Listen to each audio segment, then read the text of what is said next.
Thank you, Stephen. And welcome.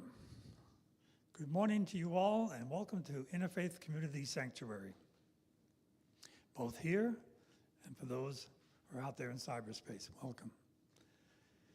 And I really thank you for being with us today as we deepen our understanding of and our commitment to our discernment this year, Making a Home for the Mystic Heart. And that, along with the book we've chosen, actually that was selected by Reverend Karen initially, to accompany us and to perhaps provide something of a template for us, Interspiritual Meditation by Edward Bastian. We're going to concentrate, as has everyone else this month so far, on the topic of gratitude. But before we get too far into that, we have traditional ceremonies we'd like to share with you this morning. And the first of those is welcoming in our ancestors and giving tribute to our first peoples. And to do that this morning, Zach has been so kind to volunteer.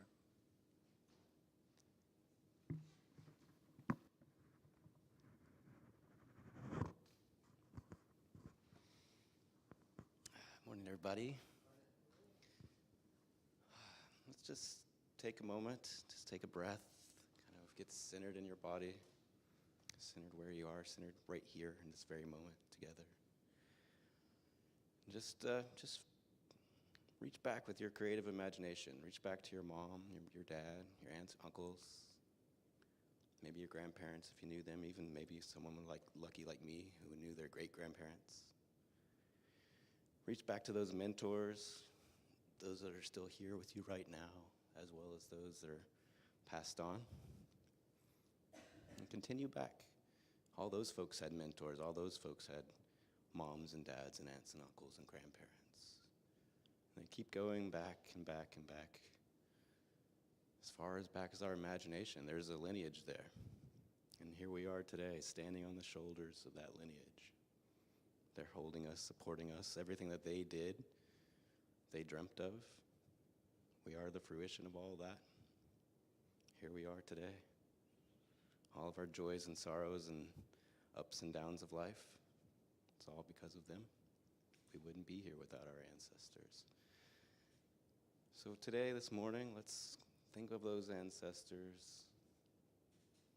Think of them. Join them. Ask them to join us. And thank them. Thank them for all their hopes, desires, trials, tribulations, efforts they put into of their lives so that we could be here today. So we ask them to join us today and support us today as they always do. But for right now, very palpable way, join us.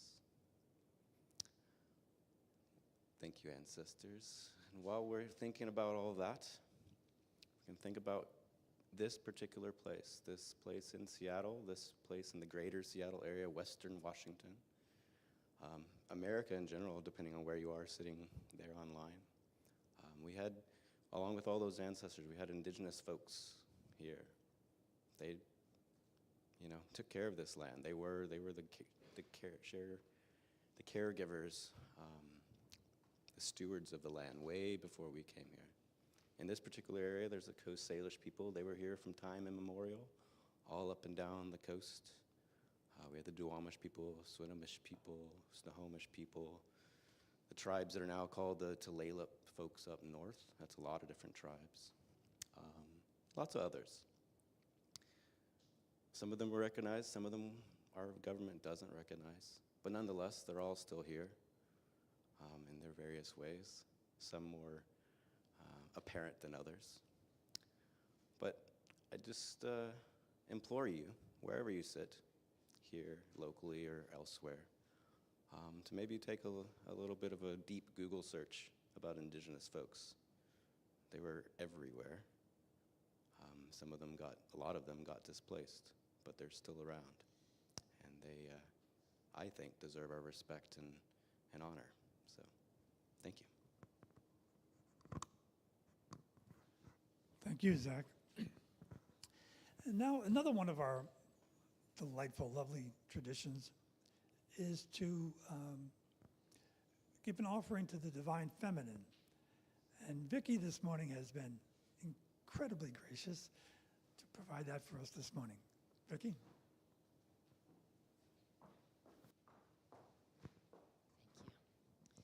So we have a meditation for the Divine Feminine this morning, and we're going to start with a brief reading. Listen to me. Blessed are those who keep my ways. Hear instruction and be wise, and do not neglect it. Blessed is the one who listens to me, watching daily at my gates, waiting beside my doors. For whoever finds me finds life. So let us listen. Close your eyes, relax, and settle into yourself. Place your hand on your heart and breathe. Feel yourself gently relaxing into a deep, calm, peaceful state. And let yourself feel the beauty of your expanding body as you breathe in deeply. Feel the air fill you, cleanse you, enliven you. Exhale and breathe out completely, relaxing further into your position.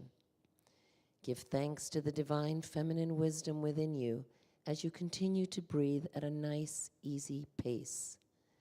Feel the divine feminine. She is wisdom, compassion, never-ending love. The divine feminine as wisdom lives within you. She is you. Be with that. Carry this feminine energy, this wisdom, throughout your day in peace. Namaste. Amen. Thank you, Vicki. Thank you very much. So as I mentioned, we are focusing this month as we are building our home for a mystic heart on one of our tools, perhaps, and that is one of gratitude, seeing gratitude. And as another of the focuses this year we've been talking about is looking at the contemplative side of our practice.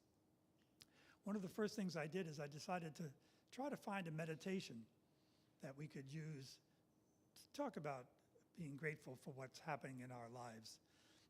But when I went online and when I looked in the books that I had, virtually every one of the meditations I found focused on those specific activities in our lives that stand out as pleasant, as some kind of special warranting of attention to be thankful for, and that's all well and good, literally, because when we focus on what's good and what's gone well for us, inevitably we have to look at the rest of the activities in our lives as not good, as not having gone well, as gone poorly. And in fact, when we take what we've done well and juxtapose it to those things that have not gone well, then those things that we call bad or unfortunate or sorrowful are accentuated, even more deeply ingrained in us. So I was wondering what we call bad, what we have a tendency to call bad or unfortunate. And do we really know what that is? And I was reading in Bastian, which is what we have a want to do, and he addresses that. He says, in cultivating gratitude, we needn't focus solely on life's pleasant relationships and circumstances. In fact, it is necessary for us to include our challenges among those things for which we are grateful for. For where would we be without the obstacles that challenged us to adapt, that taught us how to overcome? The parents, teachers, coaches, or bosses who challenge us to do our best. Without obstacles, without challenges, we atrophy. Just as surely as the muscle tissue atrophies without resistance and use. In time, we need to become grateful for the entirety of our lives, because on reflection, it is increasingly difficult to separate the good from the bad.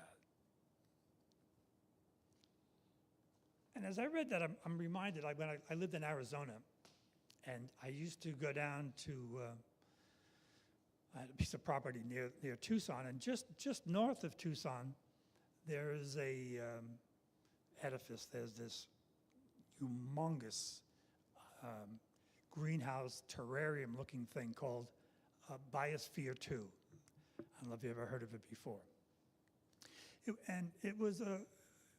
It's a huge thing. It's about, it's a little bit like the Amazon domes downtown, except 20 times larger or something. I don't know, something massive.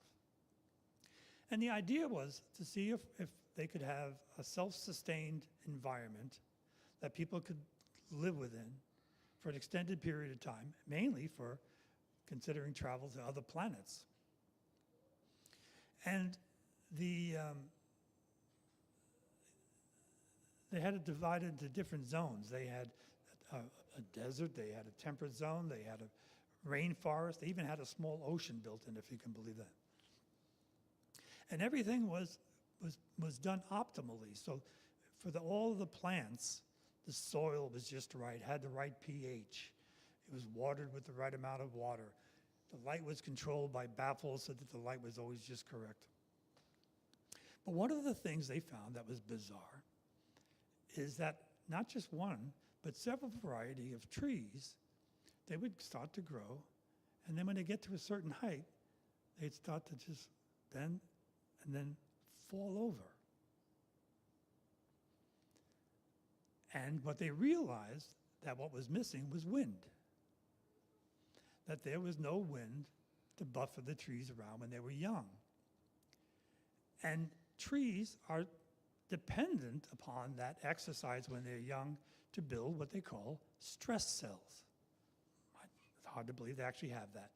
But without that stress, the trees' trunks simply aren't strong enough to support their own weight.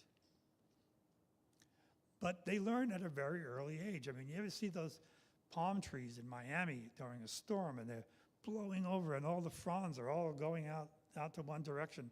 And for me, I'm thinking, that's it. They're just going to fall over and pulled out of the ground, break in half. But you come back the next morning, they're straight as a ramrod. So,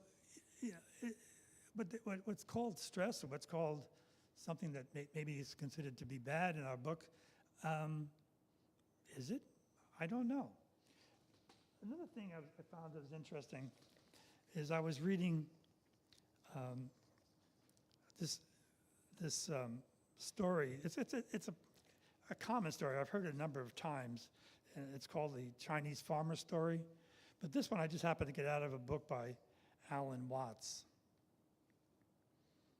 And it's simple, but it makes a point. He says, once upon a time, there was a Chinese farmer who lost his horse. All the neighbors came around that evening and said, that's too bad. And the farmer said, maybe. The next day, the horse came back and brought several wild horses with it. All the neighbors then came around and said, why, isn't that great? And he said, maybe. The next day, his son, who was attempting to tame one of these horses and riding on it, was thrown and broke his leg. Those same neighbors came around that evening and said, well, this too is bad, isn't it? And he said, maybe. The next day, the conscription officers came around looking for people for the army, and they rejected his son because he had a broken leg. And yes, all the neighbors came around that evening and said, isn't that wonderful? To which he responded, maybe. So we never know what is good and what is bad, what the consequences are of a misfortune, or what the consequences are of good fortune. We never know the pattern in our lives, those things that link our activities together.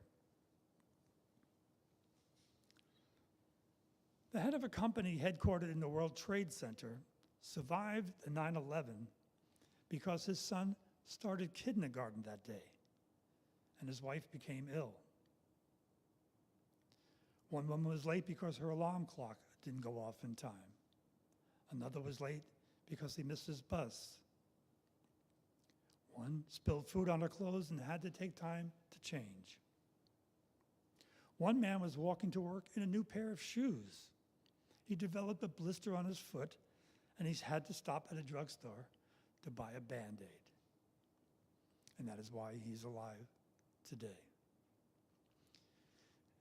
Yet every one of those people, when that incident happened, when they were late, when they were irritated because their wife was ill and they had to take time off of work, they saw that as a misfortune.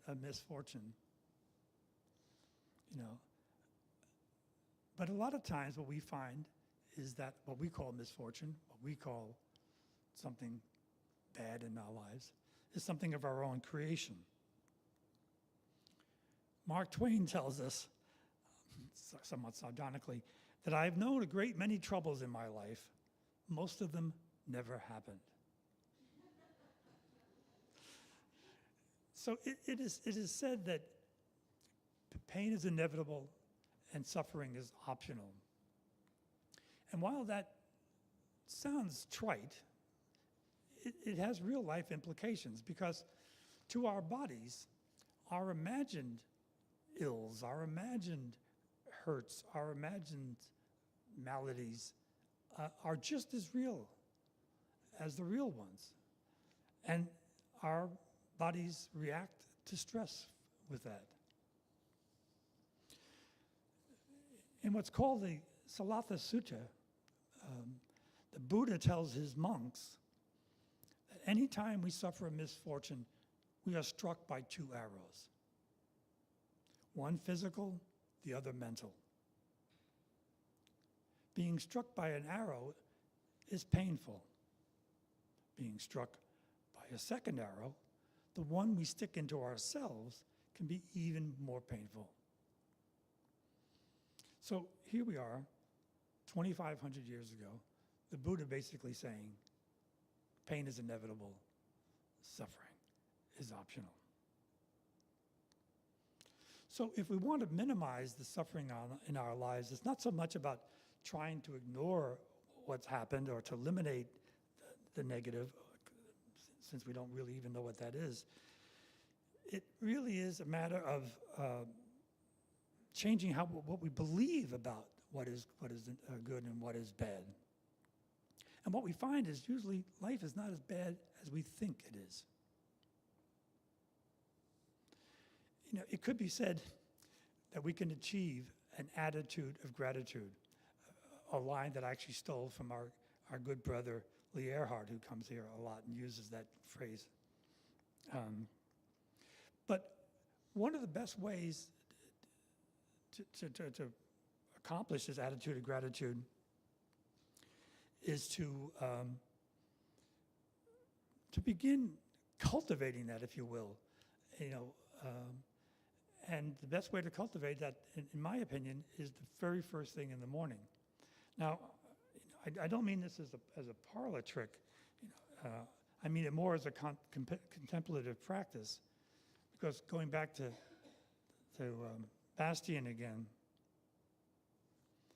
he says, fittingly, it should be noted that our purpose here is not to trick our hearts, our minds, into feeling happy, injecting ourselves with good memories, and suppressing negative emotions.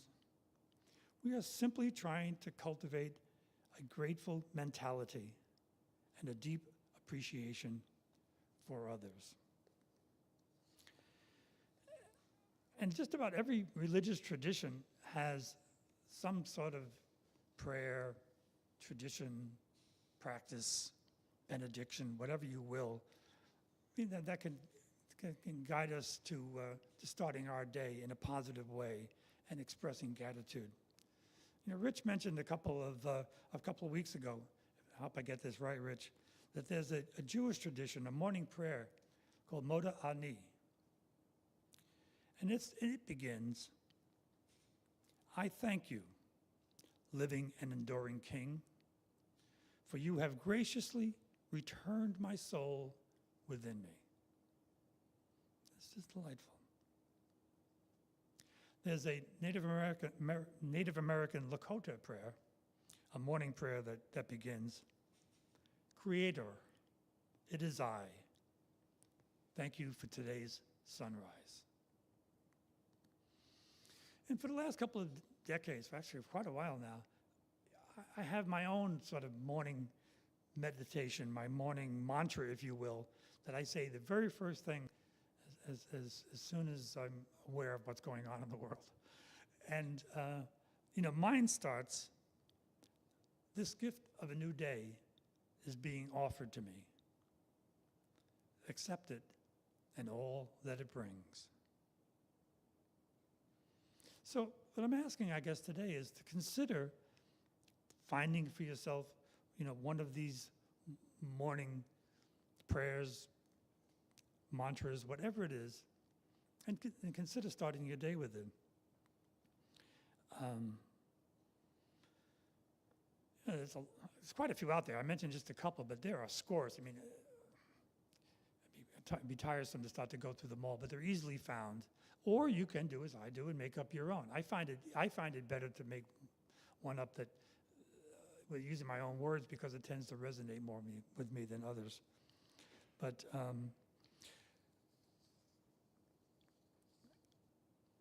whatever one you choose, it's important to just realize that you're seeing this morning, this new day, whatever it brings, as a gift, not something you earned, not something you bought. It's something that is entirely gratuitous. So I'd like to share a poem with you that's attributed to Rumi. And I think all of you may have heard of this, and probably some of you are very familiar with it, but I needed to recite it this morning because I think it's so apropos. This being human is a guest house. Every morning, a new arrival. A joy, a depression, a meanness. Some momentary awareness comes as an unexpected visitor. Welcome and entertain them all. Even if they're a crowd of sorrows who violently sweep your house empty of its furniture. Still, treat each guest honorably. He may be clearing you out for some new delight. The dark thought, the shame, the malice, meet them at the door, laughing, and invite them in. Be grateful for whoever comes, because each has been sent as a guide from above. And if you will indulge me now, what I'd like to do is do a short little 3-minute mindfulness practice together.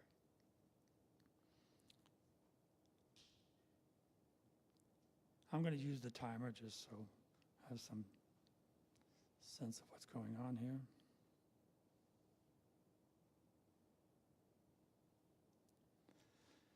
So if you're willing, please close your eyes. I'll start this timer.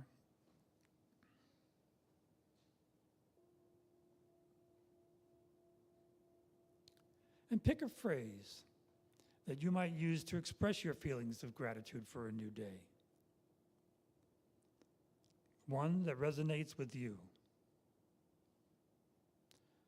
A phrase expressing gratitude for another day. Another day in which to enjoy life, enjoy relationships, to be of service to another. To love and be loved. It doesn't have to be anything fancy. Meister Eckhart tells us, if the only prayer you ever say in your entire life is thank you. It will be enough.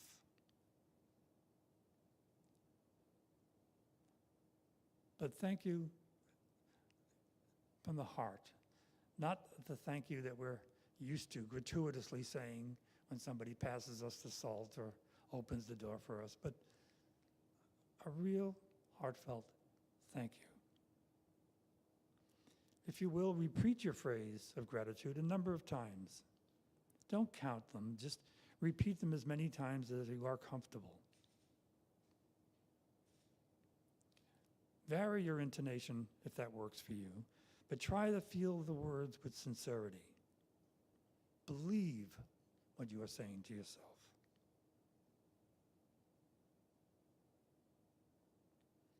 Then stop vocalizing, be silent, and simply bathe in the residual sensation that your appreciative words are reverberating within you. And I'll be silent now.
Now Steve's going to grace us with some of his music.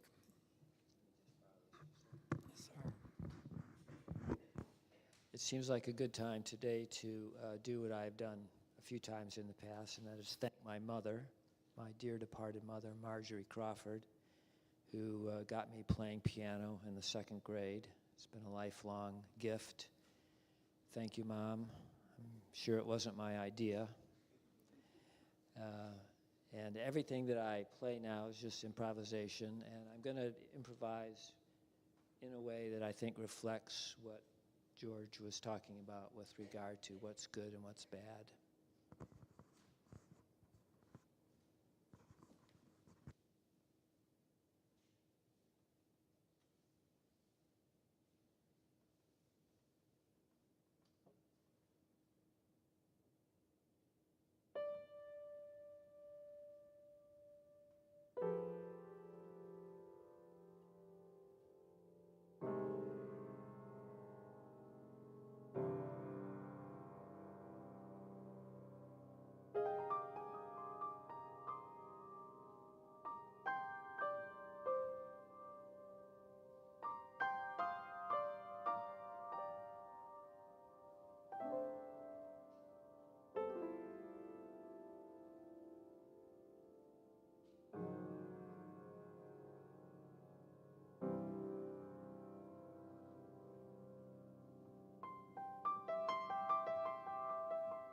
Thank you again, Steve. So now to change gears a little bit, I'm going to talk a little bit about our upcoming gatherings. As you know, we have a lot to be grateful for in terms of what is offered to us here at Interfaith Community Sanctuary. And if you go online, one day we have to have Chiaki join us so she could be introduced. But Chiaki is someone who has been keeping our website up to date. And if you go online, you'll find all of her upcoming gatherings. She's been kind enough to keep that quite accurate, and she's a joy, and I thank her for that. But I do want to point out, just so that we keep it in our minds and be mindful of it, as it were, just the gatherings this week alone, because there's something going on every day of the week. So tomorrow night, Monday night at 7:30, both in person at the sanctuary here and on Zoom, we have Remembrance in the Heart of Rumi, a Sufi zikr gathering. On Tuesday evening, we have A Course in Miracles here live. And also on Tuesday, the Sasiwas Medicine Circle, the Women's Sasiwas Medicine Circle, meets at 6:30, but that's on Zoom. Also on Zoom, Michael Bayless has his Exploring Rumi's Mathlawi, and that's book 2 on Tuesday night. And he really deep dives into it, because also on Wednesday night, he has another Exploring Rumi's Mathlawi, but this is book 1 this time. And I don't know if you're familiar with the book, but you really can join at any time. It's one of those things where, yes, you'll miss something, but you'll get right into the swing of it eventually, because most of it is, while it's a variation on some themes, it can stand alone. So feel free to just join it at any time. On Thursday evenings, here at 7 p.m., right here in the sanctuary, we have Sitting in Silence, and that's in person. And that is in tune with our concept of being more tuned to the contemplative side of our spiritual journey this year. We just simply meet together here and sit in silence, bringing to our silence whatever it is, whatever our backgrounds are, whatever our intonations are. You know, if it's prayers, if it's meditation, if it's contemplation, it matters not. We sit silently together and share it. On Friday, there are Friday prayers in the Islamic tradition, and that's 1:30 p.m. I think it's on Zoom only right this week. And this Saturday, from 9 a.m. to 12 noon here in person, we're having a Tibetan Buddhist meditation retreat. And I think they're going to be trying to do that as a once-a-month offering.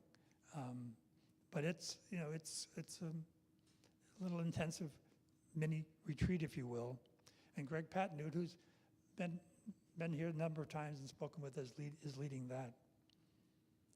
And also on Saturday, Jamal Rahman's spiritual development class.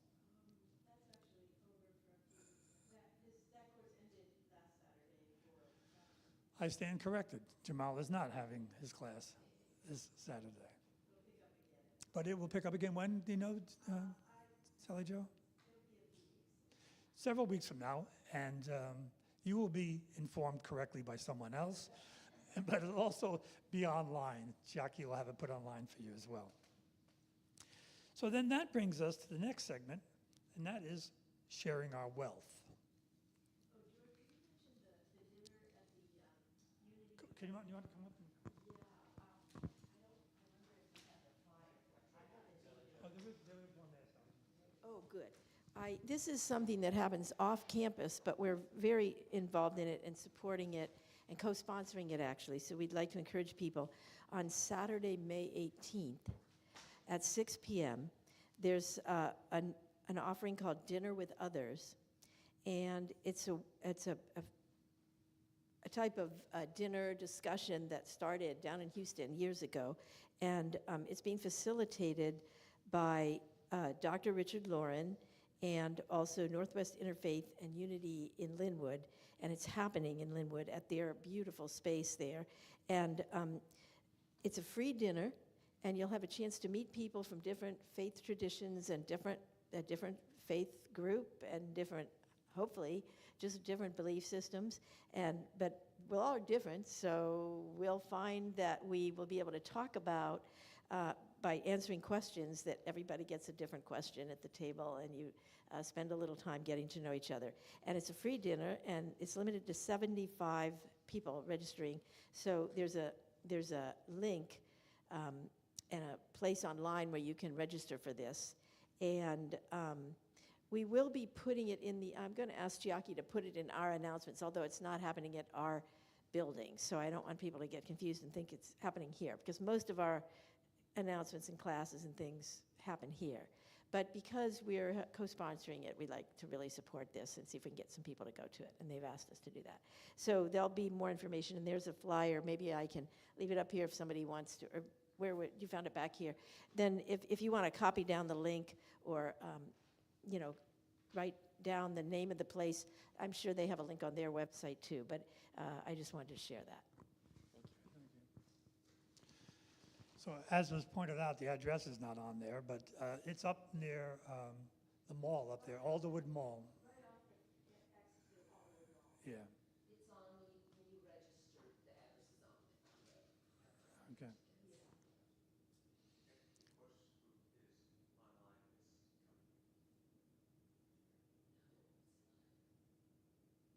First week.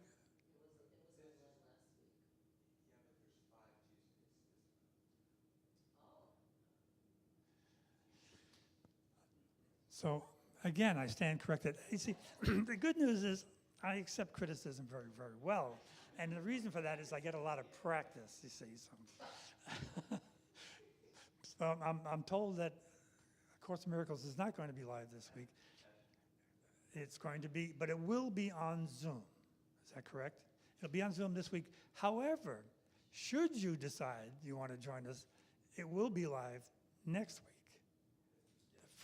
The first, yes. So in order not to keep things simple, the Course in Miracles meets only the first and third Tuesdays in person, and the other Thursdays, however many the Tuesdays, and however many there are, meets in Zoom. God, I beat that one to death, didn't I? So if someone will grab the basket, we can pass the basket around now and share our monetary wealth, which is absolutely essential, because this gorgeous, now over 130-year-old sanctuary needs constant, tender, loving care, and most of that comes at a cost.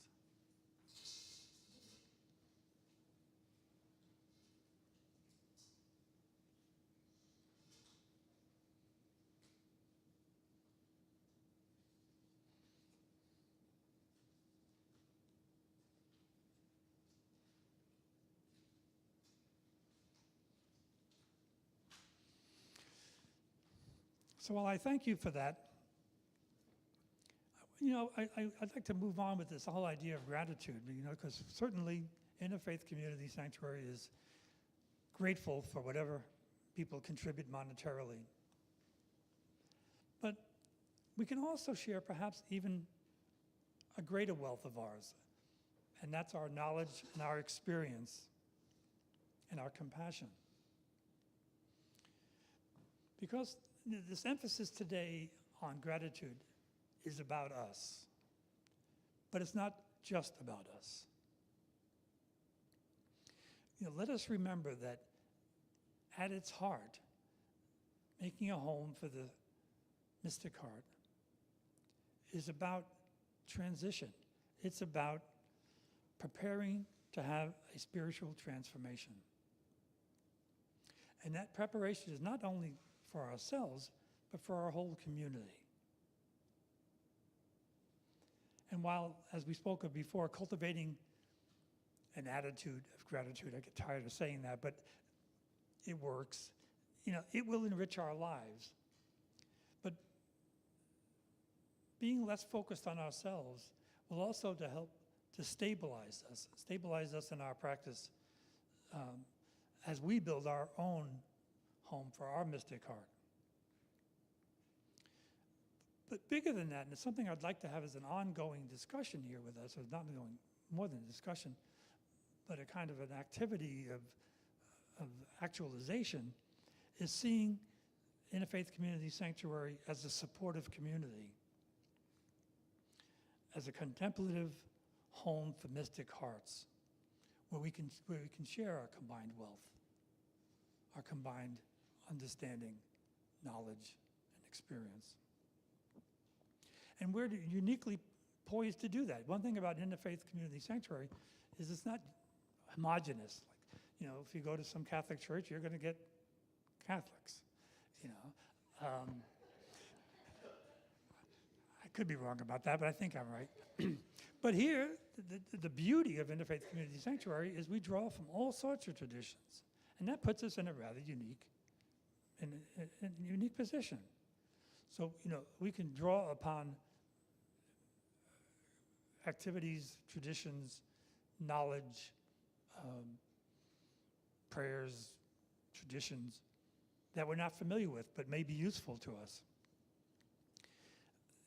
And I was thinking that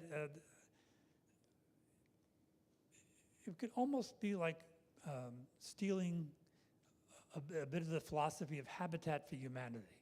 That's sort of how I envision it in my mind, you know, where it's friends helping friends, you know, and like I was involved with Habitat for Humanity down in Arizona, and people came primarily with good intentions. Some people came with tools. Some people were carpenters, some people were plumbers, some had experience, some people had strong backs. But it was really a matter of bringing what you had with simply an attitude to help a neighbor. And I think we can build upon that same idea in helping one another to build our homes for our mystic heart. And one of the tools we can bring today is gratitude. We can be there for each other, we can be supportive, but only if we are present, if we are balanced and stable in ourselves. For if we're off balance, it's difficult to help another. It's sort of like the flight attendants tell us, you know, that we have to put on our oxygen mask first before helping another. But the composure and equanimity that life of gratitude provides, well, that goes a long way towards helping us find balance. I want to talk a little bit now about something near and dear to my heart. When I was in Arizona as well, I got to be very familiar with what they call the Dene, the Navajo people in the Southwest. And they have a concept that fits right into what I'm talking about so far today, and that's called Hozo, H-O-Z-H-O. And it speaks to being having a life in balance, in harmony, and in beauty. It's a beautifully complex concept, but one for the Dene that encompasses their whole life, their personal life as well as their social life. I got involved in it because I was working with, at that time it was called Prisoner Reentry Program. These are for people who had recently gotten out of prison and were trying to make a life for themselves back out in society, and I was helping them find employment and helping them find jobs and places to live. Anyway, I won't go into the whole deep part of it, but I got to know a number of young men who became sideways with the Maricopa County law, and they were Navajo. They were from the Navajo reservation, and they had some of the elders come down, basically to the jail, and petition the Sheriff Joe. At the time, he was this kind of notorious sheriff in Maricopa County. But they came down to petition to let them be brought back up to the Navajo Nation to be tried, as it were, with in Navajo courts. And there's a whole different mentality towards the courts in their tradition.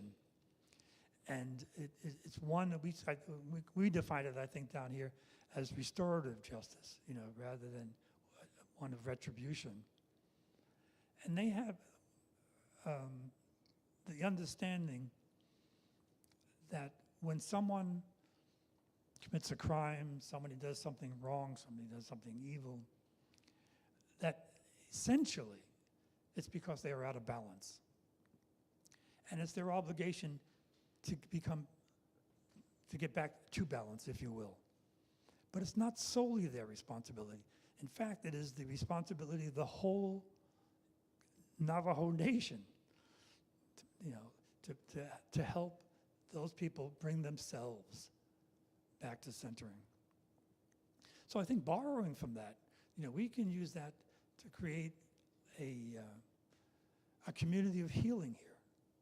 I know that was one of Reverend Karen's wishes, as I understand it. She spoke to me about it a number of times, and she used that very phrase, a community of healing. And building upon that community of healing, specifically to help each of us heal our lives and build that that home for the mystic heart that we speak of, to experience that transition, for that felt oneness with being. And I'd really would like to spend some more time with that at another time, because I think it's worth pursuing, but it's just beyond the scope of today's attention, I suppose. So with that, I'm going to shut up now, and I want to just finally share a quote from a Benedictine monk and author, David Steindl Rast. And he says,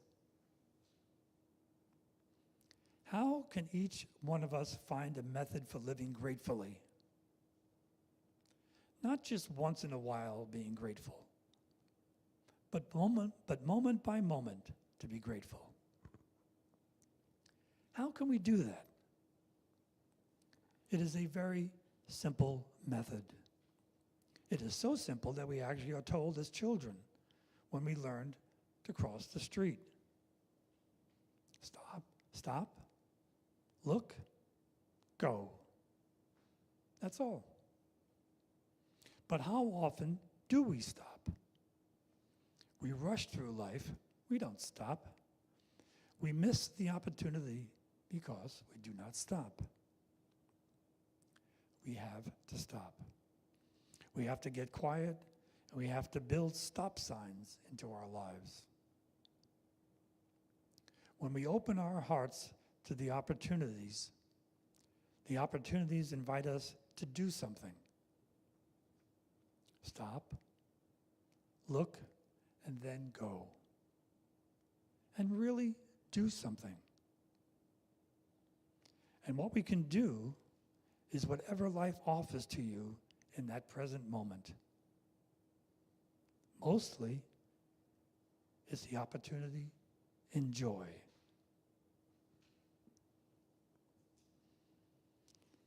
So let's do that. Let's stop now and get quiet.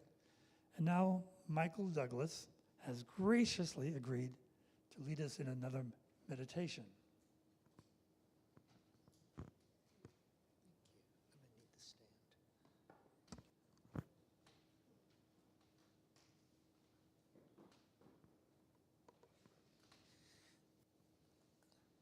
I can't talk while I'm holding a mic. It makes me feel like a rock star.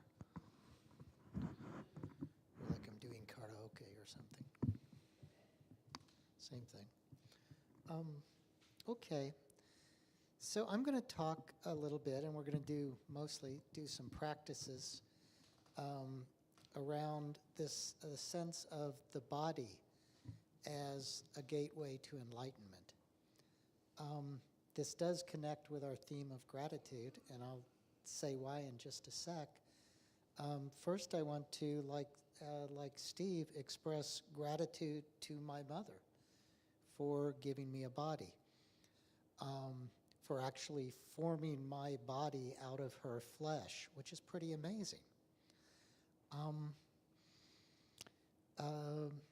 Much like taking piano lessons as a young child, I'm not sure I would have chosen to have a body. I don't really understand how that works. But because of my mother, I have one whether I wanted one or not, and I am profoundly grateful. So I was reading from the great Zen master Dogen from the 13th century in Japan, and he talks a lot about the body as a gateway to enlightenment, and the really gaining enlightenment through our whole perceptual process. And what this has to do with gratitude for me is really the whole thing that George started with, this sense of what are we grateful for? You know, are we grateful for just the yummy things? Are we grateful for the whole package? And having a body is the whole package. You know, you get this, especially as you grow older, you know, because, you know, as you grow older, you're pretty much rotting on the vine. You know, your body is literally falling apart. By the time you've been on the planet for a while, you've seen a lot of your friends and relatives literally fall apart. You've seen their minds fall apart, and you really start to get a sense of it. You know, that we are a construction of elements that is not going to be holding together forever. And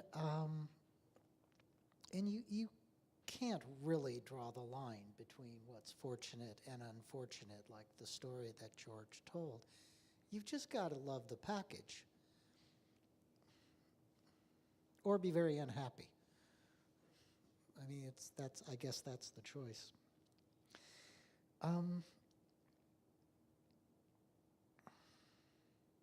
We're very disembodied in this culture. We come almost naturally from a place of disembodiment, and this plays into our spiritual practice, and it can be a huge and often unseen obstacle for us. We often experience meditation as a way of getting out of our body, of getting out of our mind. Now, that's appropriate. The Dogen also talks a lot about dropping the body mind. You know, I mean, I think he even defines meditation, zazen, as dropping the body mind. But I don't believe he means by that the kind of disembodied experience that we often both take into a meditation practice and take out of it.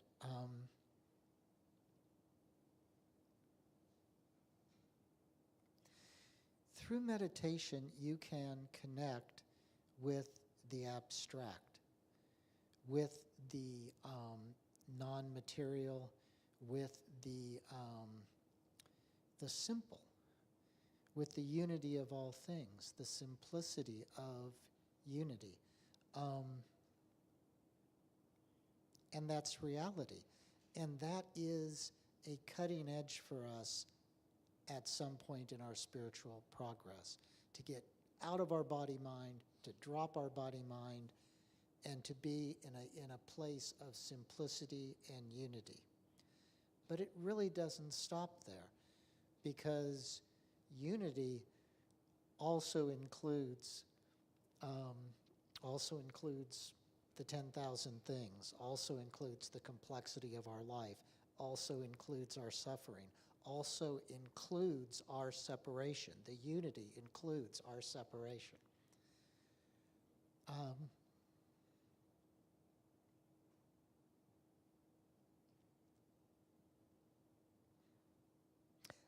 I want to read a quote from Dogen, actually. I usually print these things out, but now I'm like everybody else. I'm doing it this way. So Dogen writes, an ancient Buddha said, I love this, by the way. I mean, this is Dogen, 13th century. I'm reading this to you. He's saying an ancient Buddha said. This is my social network. You know, this is the ancestors, and they're here in the room right now because we're all talking about them. You know, anyway. Dogen writes, an ancient Buddha said, the entire universe is the true human body. The entire universe is the gate of liberation. The entire universe is the Dharma body of the self. Now that last line's a little technical, but when he talks about our dropping the body-mind, it doesn't mean just going into the abstract. It also means dropping our sense of limitation, dropping our sense of the limitation of the body-mind and becoming the whole universe. Because that is the true human body, and experiencing it through our perceptions, through our flow of life is, how does he say it, is the gate of liberation. Okay, so I'm talking a lot. I want to do a practice. So first, let me see. I'm going to put this onto a timer mode or something. Yeah. Okay.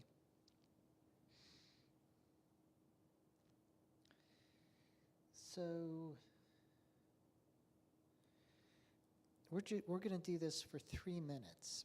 And this practice is, we're going to close our eyes, if you like, and just feel the inside of your body, the experience of your body as the complete universe. Everything outside of your body does not exist. The entire universe consists of your internal experience. Outside is just a void. You are the body, the mind, whatever you experience going on within the body. Okay, we're going to do that for 3 minutes.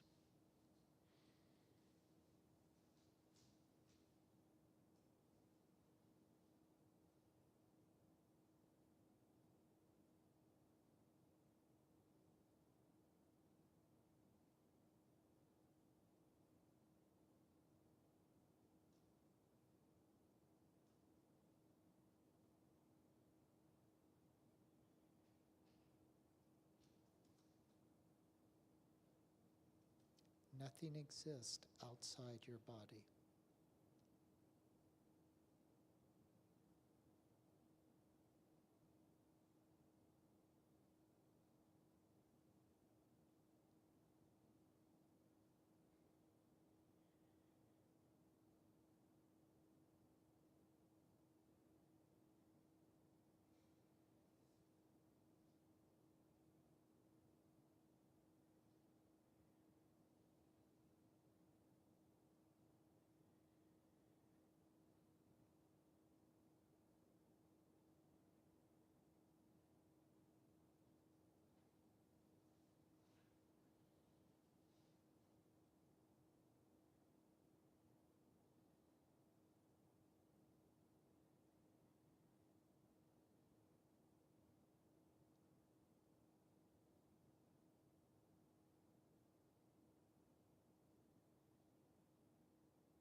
Okay.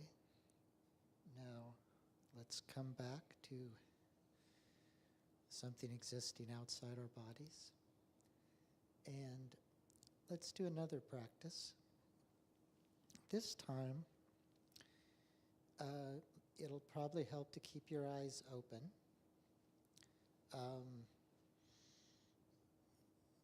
You can kind of look around or keep them focused, whatever works for you. But this time we're going to imagine that nothing exists inside your body. That basically you are occupying an empty space in the universe. Everything external to you exists, nothing else exists. The borders of your body define an empty space. Got that? Okay, let's do that for 3 minutes.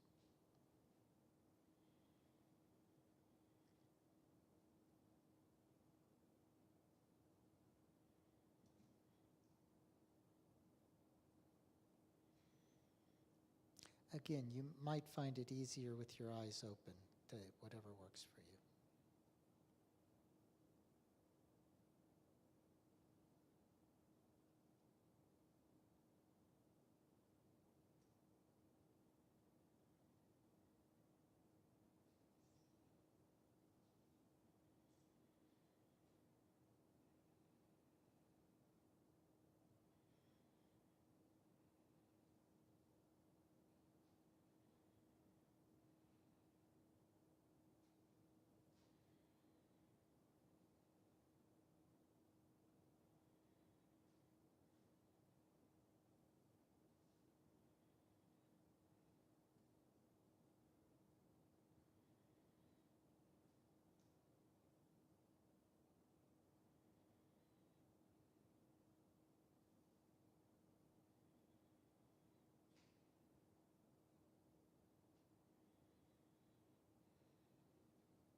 Okay. So that was preparation for a third practice that we'll do now. And we're going to work with the breath. The breath is a unifying force of all planes of existence, which makes it really handy to work with. Because you're really touching, just by paying attention to the breath, you can really touch all the different levels of reality that make up our being.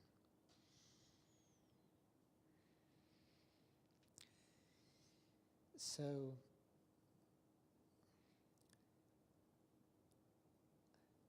I want us to do an inquiry using the question, where does the breath come from? And we're not talking about air, because, there'll be air after we stop breathing. There'll still be air. And we're not just talking about an in-breath, because people often, somehow they want to just identify with the in-breath. But, we take an in-breath when we're born, and we exhale when we die. And, there's pretty much a balance all the way in between. So focusing on both the in-breath and the out-breath, let's close our eyes and just experience the breath and turn your mind towards the question. Turn your, not your thinking mind, but turn your perceiving mind towards the question, where does the breath come from? So let's do that.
Okay. So, in closing this section, I'd like to read a poem by Allen Ginsberg. The weight of the world is love. Under the burden of solitude, under the burden of dissatisfaction, the weight we carry is love. Who can deny? In dreams it touches the body, in thought constructs a miracle, in imagination anguishes till born inhuman, looks out of the heart burning with purity, for the burden of life is love. But we carry the weight wearily, and so must rest in the arms of love at last, must rest in the arms of love. No rest without love, no sleep without dreams of love. Be mad or chill, obsessed with angels or machines, the final wish is love. Cannot be bitter, cannot deny, cannot withhold if denied. The weight is too heavy. Must give for no return, as thought is given, in solitude, in all the excellence of its excess.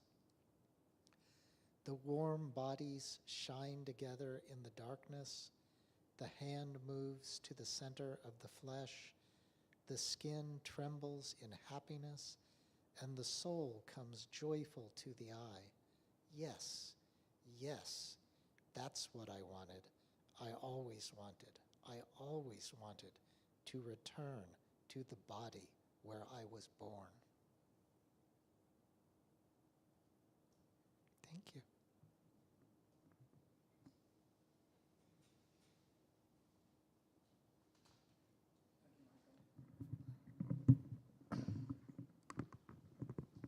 So now we come to the section we call dedication. And I really like what Michael has just done. You know, a lot of times we have this kind of heady stuff, you know, the universe being a gateway to enlightenment, or even making a home for the mystic heart.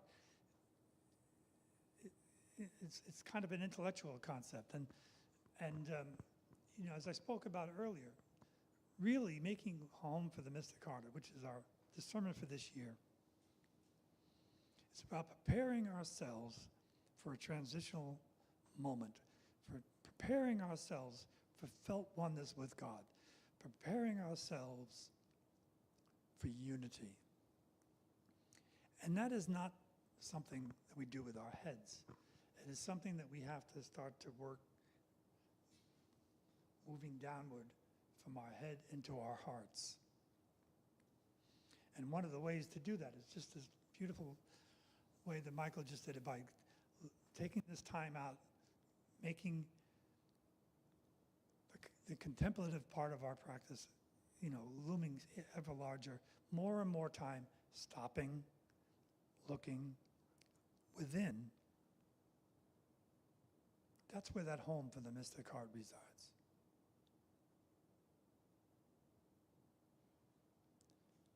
And then we can rest in the arms of love. So, now we come to a close, and we're going to be moving to the sharing of our hearts. And unfortunately, when we come to this point, we have to say goodbye to our friends who are online, and trying to find a way to do that tactfully, not just go like that. But one of the reasons